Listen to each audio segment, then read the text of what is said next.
Hey, what's up? How's it? Aloha, welcome to Culturized. I'm so excited. What season is this? 9?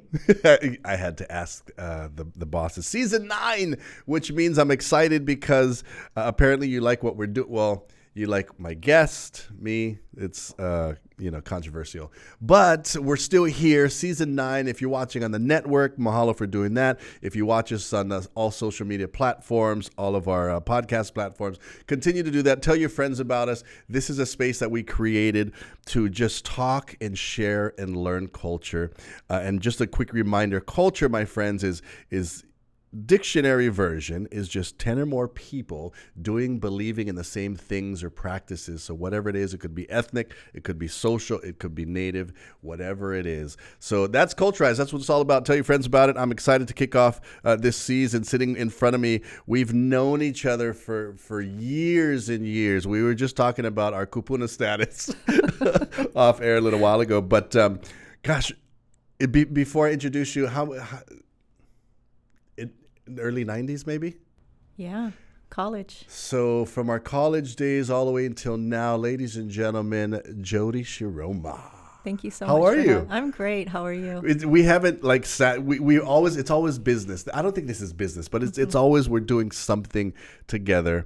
I want to get right into a little bit about who you are. When we originally met, college, but before that, what high school you went? Kailua High School. Kailua. What was it like? I was gonna say back then.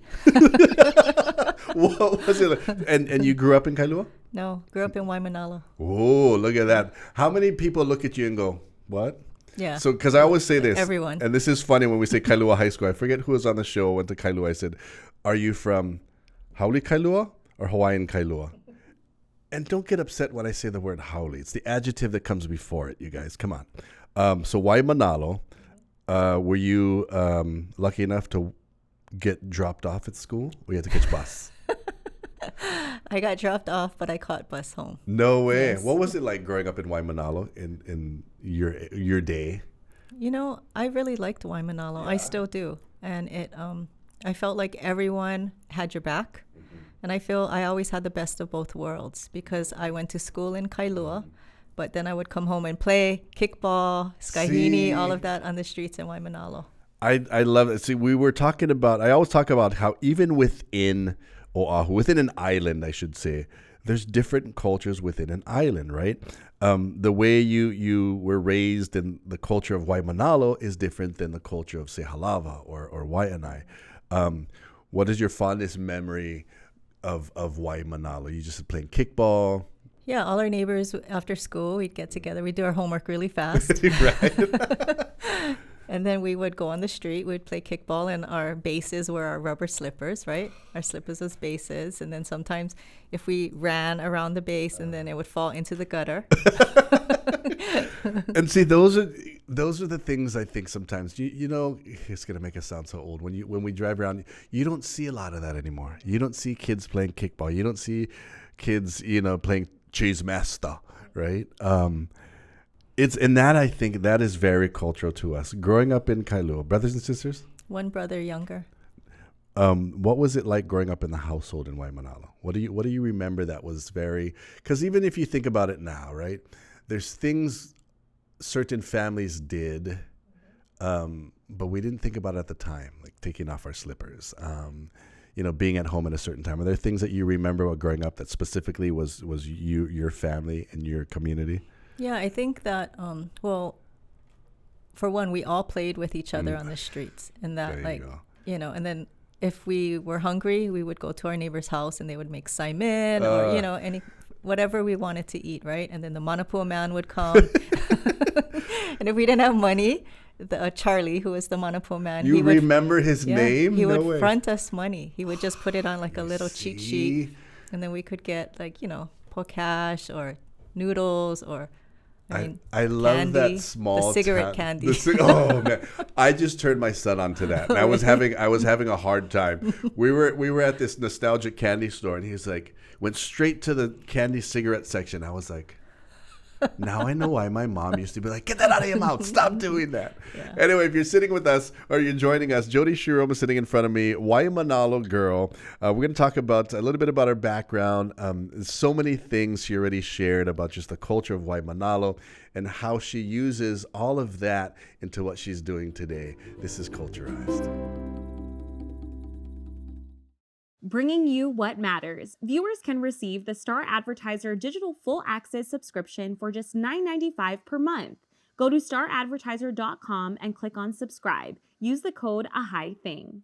Long's Drugs is always here for Hawaii, providing your family with their local favorites, accessible health and wellness services to keep you safe and healthy. Make Long's a part of your day.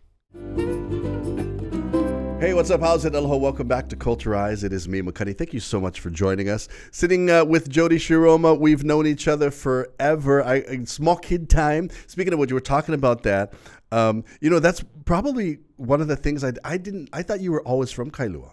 But Waimanalo, so which means as professional as she is, she can lick you too. Right? Yep. How many times? Was there a lot of that when you were growing up in Waimanalo? Were you that girl? What? Were you that girl? No? No. Really? I was gonna say you totally blow me up because your ano or your presence is just always proper. It's always professional. It's always. Thank you. So you were never that tita local girl. It can come out. It can come out. See, Yeah. I know. We'll talk about that in an extended version of this episode. I do want to talk. So we're talking about culture and how you grew up, and one of the things we talked about is what you have right here, and it's funny because we'll just preempt it with this. When I walked in, she was already here before me. I know, sorry, but you're like, hey, I have some stuff for you, and I was like, oh my gosh, that is like right off the bat, probably one of the biggest cultural concepts and practices, not only for certain ethnicities, but for Hawaii itself, right? But you having Japanese background, it's called, when you give gifts? Omiyage. Omiyage. I just got back from Japan. I'm sorry I didn't get anybody any omiyage. I was just like, I couldn't do it. But you brought, and that's a thing that you do. Yeah. Explain to people that are watching why. I think, in your opinion. In my opinion, yeah. I don't know the actuals, but for me, our family, we just never wanted to go any place empty-handed. Say that again. You don't want to go any place empty-handed. Like you just don't want to show up at a party with, nothing. Yeah, it's shame. See? Shame. And I love that because I think within Hawaii, cross-cultural, cross-ethnic cultures, whether it's Hawaii, whether it's Japanese, Korean, we often do that. And I hate to say, and I hate to harp on this generation of millennials, but a lot of times they'll just show up. Mm-hmm. Right? What you guys gonna bring for potluck? I'll go bring a pepper plate. Oh, my Ziploc bag. Ziploc bag. So share with us, first of all, mahalo for bringing these things, these omiyage. What do we have? So what am I being gifted with? First, you're gifted with a lid. Oh my gosh. Yes, okay, hold on. Let's do that. You stay there. I'll lean over. Okay. And ponies. There you go. Oh, mahalo for that. I love this. And then I bought Foodland. Ooh. Mochi Crunch. You gotta. And then this I thought it was funny. Rice and azuki bean chips. Really? Yeah. And then wasabi peas. Dude, I'm on a diet, chips, right? yeah. I'm on a lifetime diet. Yeah. You gotta love. Oh my god. And you know what I love about these things? Cultural product. You know me, I'm always looking at culture. We got coconut chips, wasabi peas. We got kakimochi. What did you call it when you grew up? Arare, kakimochi? No, kakimochi. Okay. Yeah, we had this whole thing at PBS Hawaii where we did like, some people was like arare. Really? Mochi crunch, kakimochi, and people did it like, everyone had what they would call it. See, and we're going to eventually get to that PBS. So I just got to, you're with PBS now, but I like the fact because we want to definitely get into that, all the cultural content you're putting in. But first, I got to give you this. This is a poke bowl. Show you You serious right now? She went deep for the omiyage, you guys. And chopstick or fork. You know what I just learned, and I don't know if it's a culture shock, but now you have to ask for these. Mm-hmm. Yeah. Remember they just gave them to you? Yeah, and even napkins. I was they like, look at me the as, napkins? Yeah, it's like, why? Because I'm Filipino, I'm going to use my hands? Oh my gosh. Mahalo for all of this omiyage. Wow. So again, if you are joining us, this is what culture is all about. This is what the whole show is about, is little things like this that we don't notice. I mean, we're here talking story, but it's the in-betweens. When you got up this morning, you were automatic. Like you just knew, I'm going to go bring something. Yeah. And if you don't, you feel guilty. Oh, I do. I see. Yeah. I'm totally like that. I'm like, have you ever done this? Like I'll show up somewhere like to a party and I didn't bring anything. So what I do is I stay till the end of the party to clean up. Yes. Okay, if you're joining us, we're talking culture. Jody Shiroma from PBS. We're talking about these little cultural concepts and practices that span ethnicities here in Hawaii. This is how we do it on Culturized. Air & Sea Travel Center, best group tours throughout the world. Let's go travel and see the world to make beautiful memories. Call 808-951-9800 today. Hey, what's up? How's it? Aloha, it is me, Makani, sitting with my very good friend Jody Shiroma from PBS. But first of all, again, mahalo for not only the omiyage and the gifts, but sharing that concept of it. Because it's a reminder for those of you that are watching, wherever you're watching from, that's just what we do. That's what you do. No matter if you're from the continent, no matter if you're from Hawaii, whatever ethnicity you are, you don't want to go, as she said, you don't want to go empty-handed, which your parents taught you, which probably their parents, or other things that they've taught you culturally that you bring into your adult life, that you do. So when you go to someone's house, you always take your slippers or your shoes off. And then you like line it up nice because you want to make sure you get your slipper back or someone's going to steal it, right? Okay, there's a little bit of, let's touch on that right there, because there's a little bit of cultural, I don't want to say disconnect, but we have our own ways of taking off slippers, right? If you go to, let's say just local culture, you go to a house, slippers everywhere. Yeah. You go to a Japanese house, perfectly lined up. But what do you guys know about the difference when Japanese take off their slippers? How do they leave it at the door? It's facing the other way, right? How brilliant is that, right? Yeah. So when you come out, exactly. Yeah, you local people come out. It's like, oh, and you get home, you get two different slippers, two different sizes, two different colors. See, I love this conversations about culture, which I want to get into now because we met, back in our college days, and you actually, we've been in this whole media, I call it a game. We've been in this media game for a while. But I think, it sounds biased, but I think we're a little bit different because we weren't just in media for media. I think, if you can agree with me, we were in media to share like this, to share with people the demographic we were working in. Yeah. Believe it or not, we used to work in the teen demographic. What Gen Xers were we? Well, you and I are Gen X. Yeah, and so they're probably Gen Z. That's right. Yeah. Or millennials. I don't know. You guys started a magazine, two of them. Yes. Sassy and G Magazine. Yes. Sassy was for the girls? Yeah, and then you flipped the magazine over and G Magazine was for the guys. How brilliant was that? What was the reasoning for that? Well, we first started off just as Sassy Magazine, and we wanted something that was representative of youth, but not. We always say the slogan was, it's all about you. So about you, not superficially, right. Because a lot of magazines would focus on the outer beauty, but we wanted to focus on the inner beauty. So we did different things. We talked about culture, we talked about arts, we talked about activities. We really pushed creativity because a lot of times athletics or things, if you're in the popular group, you get a lot of the attention, but there's so many other kids that were doing amazing things. So we wanted to be representative across the board. I love that mindset. And that's what it's all about. It's you're looking, because if you think about a demographic of teenagers at the time, they're a culture because they're doing and believing in the same thing. And like you said, a lot of times we forget about certain people within that culture, within that demographic. Sassy Magazine for the girls, and you guys created G Magazine. That was for the dudes. Yes. Right? I love the fact you flip it over. And I got to say, so if it was not for Sassy and G Magazine, you guys did an article on me and my brother Lanai. Up until that time, majority of people are like, oh, cool, you guys brought us. Like, not we're brothers. People would read the articles like, oh, I never know you guys was brothers. I was like, yeah. kind of. But I remember that we shot in Old Spaghetti Factory, and I think I still have that. So nice. With that, I love how you think, such a forward thinker, because the content, it wasn't called content at the time, but you were looking at things that just made people better. Right? And like, it's all about you. Do you take that same mindset into what you're doing today? Yeah, I think every job that I've gone to, I always say that what I do, I don't call it a job. Like 9 to 5 is a job. I call what I do a career or a lifetime.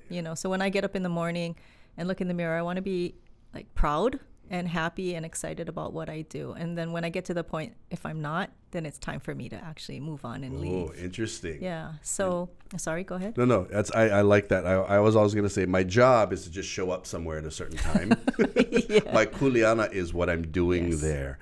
If you're joining us, Jody Shiroma sitting with me. We're talking about her and I when we first met and everything she's done, just creating. She's always a forward thinker. You're now with PBS. I want to talk about some of the content that you've been creating on PBS because, as we know, PBS in and of itself, a lot of cultural content, but I think you guys are ahead of the game with all the PBSs. So stick around, find out what they got going on at PBS Hawaii right here on Culturized. For all your money needs, Hawaiian Financial Federal Credit Union is here for you. Visit hificu.com. Windows Hawaii. Windows are not only designed to beautify your home, but also to make your home more secure, energy efficient, and virtually noise-proof. Contact Mario now for your free in-home estimate. 808-671-0808. Hey, what's up? How's it? Aloha, sitting down with Jody Shiroma from PBS. Now, your title is VP of Digital... Communications. Just communications. Yeah. Well, okay, but your kuleana under that is a lot more, right? Yes. I got to say, PBS Hawaii, I love PBS Hawaii. And as of late, even when Leslie took over, there was this whole... I liked it because now, not that I'd never before, but I started to see content and programming that I could identify with. Yeah. Right? Not only ethnically and culturally, but everything.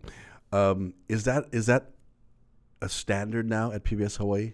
Yeah, I think it is. I think when Leslie took the helm, she did an incredible job of localizing a lot of the content and creating a lot of local programs that, nationally, PBS stations do have their own local content, but I think we are more forward and progressive in what we do. Started with Leslie and now Ron, who's my boss. He's taken it, I think, to the next level. We've always been broadcast, but now we're doing a lot more in the digital space. And when I say digital, I mean podcasts and extras and reels and really using our social platforms to connect. Speaking of, it's going to make us sound really old. We talked about, you get print, right? Magazines. Did you transition easily into the whole digital? Yeah, I think so. Because I'm still having a hard time. I think it actually is easier because if you want to get news or you want information, it's right on your phone. You can take photos, you can set an alarm, you can call. Right. So get your news. Everything is in your phone, right? And I think that and I think like my kids, they don't even know TV. Honestly, they don't. Everything they get is on digital. How long have you been with PBS now? Going on 4 years. Really? Yeah.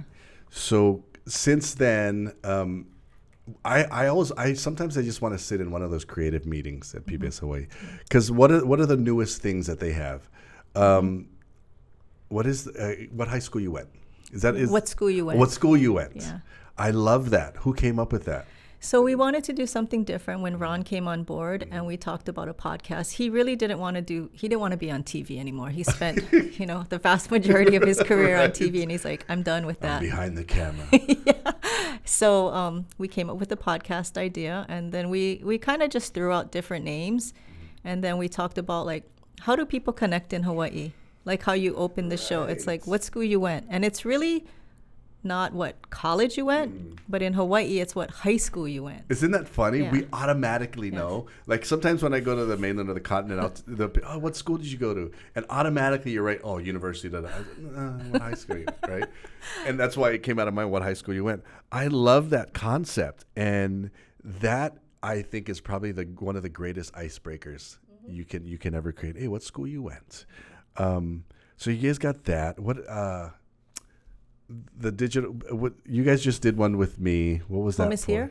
Home is Here. Yeah. So Home is Here. What a great concept. So yeah, that one is really a magazine style program. So it has episodes within like 1 to 3 stories, depending on, who's being featured. And it's really about Hawaii and Hawaii's neighborhoods where we work, live, and play. And it's really cool. So we've gone to the neighbor islands and been to like Maui, and then we on Oahu and Hawaii Island, and it's all across the board. Now, do you get to go along with some of these shoots? No, I don't. Really? No. Farron just has to do it all by himself. Speaking of which, I got to say what's up. How's it to Farron? That guy is a one-man contained production company. He shows up, camera, mic, everything.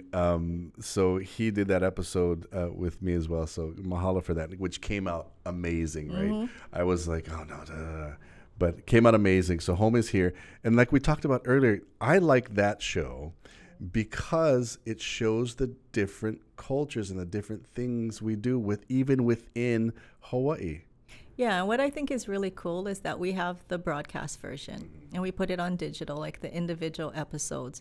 But we also can do digital extras. It's content that you only get online. And so like the Farron one with you, or we did, like we've done stuff on Okazuya. Tied with what school you went, or we've done, stuff like we just went to Kauai-Con and we did stuff on that, digital extras on that. So just kind of representing different things that we feel is interesting to us, but also that would be interesting to other people too. I mean, you guys are doing an amazing job. If you're joining us, this is Culturized. Do me a favor, head on over to our YouTube channel for an extended version. We're going to talk a little bit more about Jody Shiroma and what she brings to PBS Hawaii. All this content that she's creating and you can identify with, just like we do here. This is Culturized.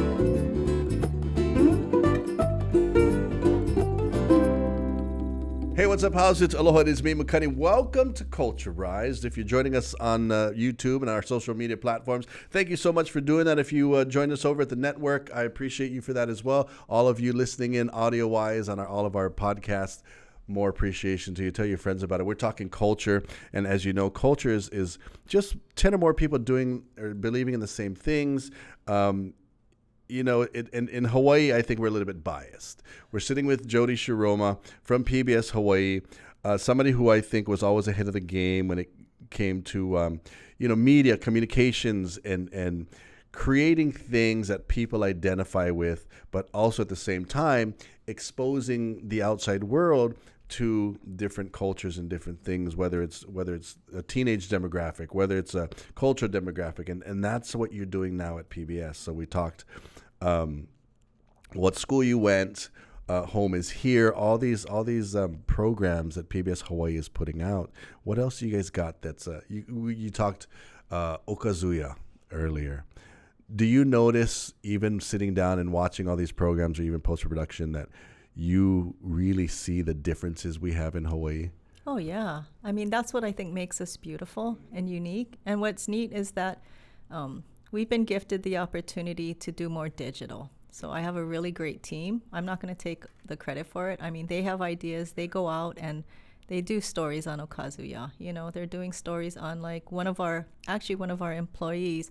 Her dad was a famous tattoo artist. And so we went to Chinatown did a story on that. Yeah. So it's just, and it resonates in different ways with different people. I mean, tattoos are huge. Yeah. I mean, look at you. Right. I got tattoos too. So tattoos, food, culture, people, we went into our vault and we have access to all these like classic Spectrum Hawaii shows from like the 80s and the 90s, even some Pauhana years from like the 70s. And, internally we talked about it. Like, is this going to resonate, these throwbacks? Can I just tell you right now, mahalo you guys, you, Ron, and the team, because I am binging Spectrum. all those things, the Hawaiian music ones, what did I just watch lately was it was about all these kupuna, and I was just like, and it's because like from the 80s, but it seems so long ago. So I'm binging those programs. Have you found anything in archives or that you were just like, whoa? Yeah, like, so the then and now. So what our social media person, Chelsea, she's been really great. She went out and she did, so we had like Kalihi, Waianai, Waikiki, and like old footage of what it looked like. And then she drove the same paths and said, this is it now. And people went crazy on social. I mean, they love seeing it on TikTok and, Instagram and all of that. And I mean, I think it brings people together and it connects them. And I think people love to reminisce, and talk about the old days or even if it was just the 80s. I know, it's so weird. I gotta say, my son one time, oh my God, my son goes, Papa, back in the really, really old times, like maybe the 80s. I was like, wait, what did you just say? He goes, what? That was like a long time ago. Like, he was like, did you guys have like iPads and iPads? I was like, oh my God. Yeah, no. It was like, what the heck? I love all that programming. Here's another question. Being PBS Hawaii, we growing up, we only watched PBS if it was like Sesame Street or whatnot. Do you find now that, because back then I used to think PBS was for the adults, but you guys are creating also content for the culture of teenagers and a younger demographic. Is that something you guys consciously did, or? I think Leslie wanted to create for a younger demographic, so she created Hikino. Oh, and Hikino is really teaching the next generation to be storytellers. So it's student voices, right? Sharing anything they want in their communities and creating new stories. But it's more than just creating new stories. It's teaching them values, right? What they can do to take when they become adults. I like that, because I think today a lot of the teens and the millennials that are creating content right now, I think they're missing what you just said, the values and all those things, because Hikino was one of the first anywhere, right? And in any PBS national. Yeah, they have student reporting labs, but Hikino is really at the forefront of student voices, creating content, working with the Department of Education and other, private schools for students to create content. And when COVID hit, I know people don't want to talk about COVID, but what they did was they pivoted and created student reflections. And mental health is really big for kids, but I mean adults too, but especially for youth, right? And they went internal and they created these student reflections about what they were feeling, what it was like to be isolated, what it was like to not connect in schools, what it was like to be challenged, from a mental health perspective. And it's powerful. See, I always say that I always used to, when Hikino first came out, I used to tell other people our age, I said, you should watch this. And they were like, why? I said, because it's not for the show itself, but it's if you want to learn about what kids are doing today and their mindset and all that. So I think that's the beauty of what you guys are doing with the programming, the content, because not only, yes, it could be Hikino, a kid's produced show, but we as adults can learn so much from it. Like, just like home is here. You may not be from Waimanalo, but if I see a story about Waimanalo, I'm like, oh, I never knew that. Yes. Right? And that's what it's all about. So if you guys are joining us, this is Culture Rise. We sit, we talk, we share culture. We just learned a bunch of culture about Jody Shiroma, currently with PBS Hawaii, how her upbringing, can you say your upbringing, growing up in Waimanalo, the values and the practices and the things that you did in your family, do you bring into your adult life today? Oh, definitely. I think, amongst many, many things, I think what I learned growing up is that people have stories to tell, and it's all about being authentic and telling real stories. Instead of, I think there's beauty in fiction and made up stories and all of that, but if we can give people a voice and have them tell their stories from their point of view, I think we can learn so much if we just listened. Oh, I love that. What anything else cool coming up for you guys at PBS Hawaii that you guys are thinking of, or you can't say? Because I am always blown away the things that you get, like home is here. Come on, really? And then, you know, it's just, wow. I can give you 2 sneak peeks. Okay. So Jesse in my department, he is working on a reggae documentary. Really? So he's taken that on, talking to a lot of local radio personalities and things. Oh, we're going to have to talk about my reggae cafe back in the day. I think they're still doing it. I think they're still doing it, you know. Here's a funny story. When I left Hawaii, 2005, 2006, I remember corporate, this is radio for you. This is the extended version. We could talk about it. Corporate didn't like that show. Oh. They literally told me I have too much control, because what I did was for an hour I let the listener tell me what to play. Yeah. Right? And they hated Shocker. that. They're like, no, you're giving this guy too much power. And, you know, I leave, I go do radio on the mainland, and I find out that they're still doing it today. Yeah, of course, right. I was like, what? So maybe I'll get in on that one. And then Cavett in my department. So nationally, we had a documentary that came from PBS on hip hop.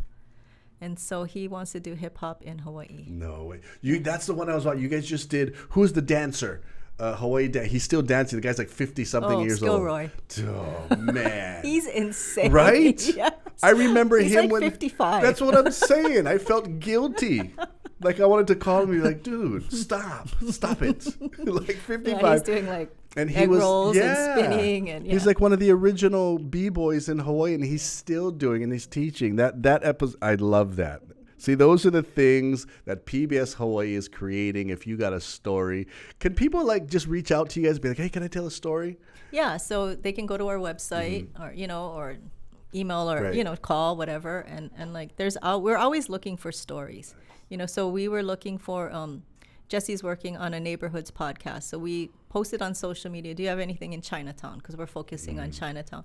And we got a slew of like just posts. Like this story. And I think that's one thing that's beautiful about Hawaii. It's the relationships, right? People love connecting one another, you know, and helping, right? Relationships, connection, values, all these things you're learning right here. Thank you so much for making time. Thank you for I know having me. being PBS Hawaii, you guys are always creating, always busy. Ron, we're gonna get you soon, but you're already on Lanai's show, so. But thank you for making time. Thank you for my omiyage. Thank you for sharing culture about you, about us, and just the local culture and the things you guys are doing at PBS Hawaii.